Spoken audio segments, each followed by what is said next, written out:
It is another Thank God Friday to the weekend. I am Melissa Enoch here at the FMDQ studios in Lagos. And I am Grace Agbarago. It's the 3rd of October. I hope you've all had a great week so far.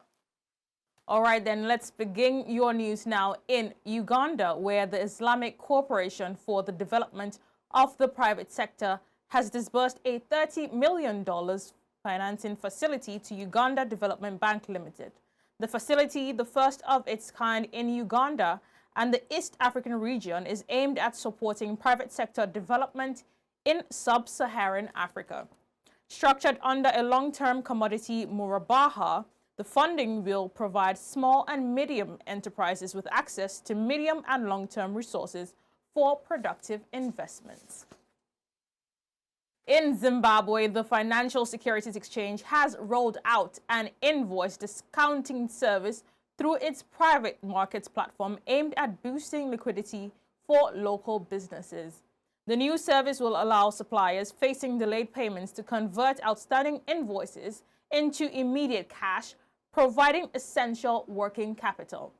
FinSec says the initiative is part of a broader strategy to expand alternative financing solutions and foster a more dynamic and resilient business environment.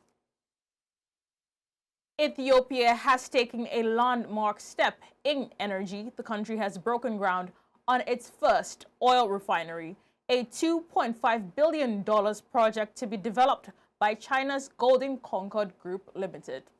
With a capacity of 3.5 million tons of fuel per year, the facility will be built in 2 phases, with the first expected to be completed in 24 months. Government spokeswoman Bilini Seyum says the project will boost energy security and reduce Ethiopia's reliance on fuel imports. Investments and contracts for critical chemicals needed for the production of oil and gas is expected to rebound strongly in Africa as the continent sees renewed interest in hydrocarbon exploration and production. In an interview with Frontier Africa Report's executive editor, Bossing Omofaye, at this week's African Energy Summit, the co-founder of CS Oilfield, Hassan Mutlu, expresses optimism on Africa's oil sector business, the industrial competence of chemical production, and more. Let's listen. The chemical business is actually, it's something that sometimes operators underestimate, right? But the reality it's not, because it's leading to many major challenges or many major problems if it is at the low grade, right? So that's our main message in this conference, and that was the presentation all about. So we are trying to guide the people to win the war against the low-grade oil field chemicals, which may lead to many major problems on the operation side. So what we are doing is we only focus on the performance, on the specialty chemicals, and that's what we are delivering to Africa with a different service model and with a different engagement model actually, especially with the local companies to enhance the local content. We are delivering the know-how, we are delivering the technology, and we are actually building together with the local companies that we are working for. Egypt is set to launch a digital mining investor portal in January 2026, aimed at providing global investors with access to geological data and new opportunities in the mining sector. The announcement was made by Yasser Ramadan, chairman of the Egyptian Mineral Resources and Mining Industries Authority, during African Mining Week 2025. He said Egypt's strong geology, including phosphate, gold, silver, cobalt, and zinc, together with its strategic location linking Africa, Asia, and Europe, makes the country an attractive destination for mining investments.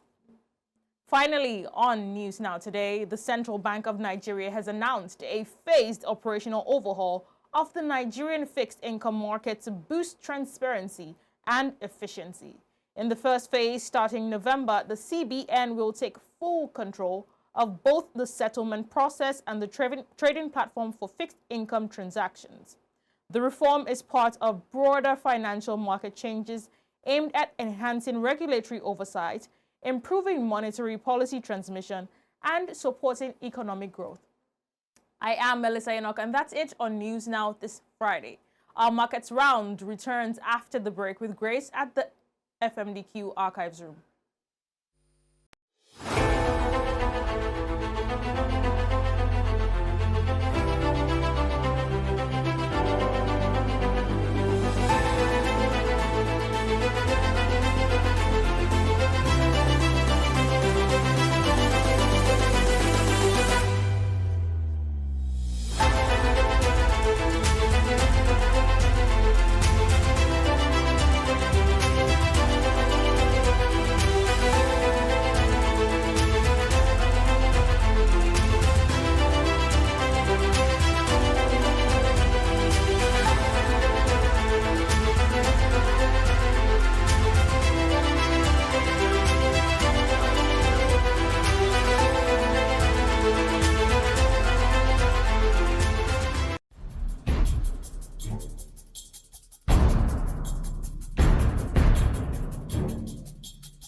Welcome back to Money Moves. Let's now go over to Grace for today's markets updates. Hello there, Grace.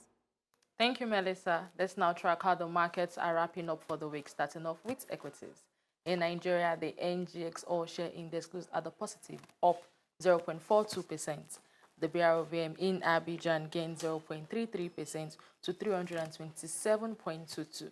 And the Nairobi Stock Exchange fell 0.26% to 178.50. In North Africa, Morocco's MASI surged 2.70%, while in Mauritius, the SEMDEX gained 0.45%. And finally, in South Africa, the Johannesburg Stock Exchange gained 1.34%. Let's do a quick round on some of the Pan-African currencies. The Rand eased 0.23% to 17.25 per dollar, while the Egyptian pound was steady at 47.74. The CFA franc strengthened 0.29% to 559.12, with the Kenyan shilling flat at 129.20. The Moroccan dirham edged up 0.08% to 9.1212, while the naira weakened 0.27% to 1,464 naira 72 kobo. Let's switch into the commodities data deck, beginning with energy prices. Crude prices extended loss gained. Oil prices ticked higher. Brent crude rose 0.50% to $64.43 a barrel. And US WTI gained 0.51% to $60.79. Natural gas fell sharply, down 2.56% to $3.35, while RBOB gasoline rose 0.83% to $1.86 as of 12:37 GMT. Finally, two soft prices. Cocoa tumbled 4.12% to $6,214, while coffee rose 1.51% to $383.80. Cotton slipped 0.22% to $64.95. Palm oil eased 0.51% to $1,050, but sugar gained 1.16% to $16.59 as at 12:40 GMT. And that's our Money Moves market. Over to you, Melissa. Grace, thank you very much for those market updates. And that's it for today's edition of Money Moves. From all of us here at the FMDQ studios, we say thank you for watching and do have a great weekend, everyone.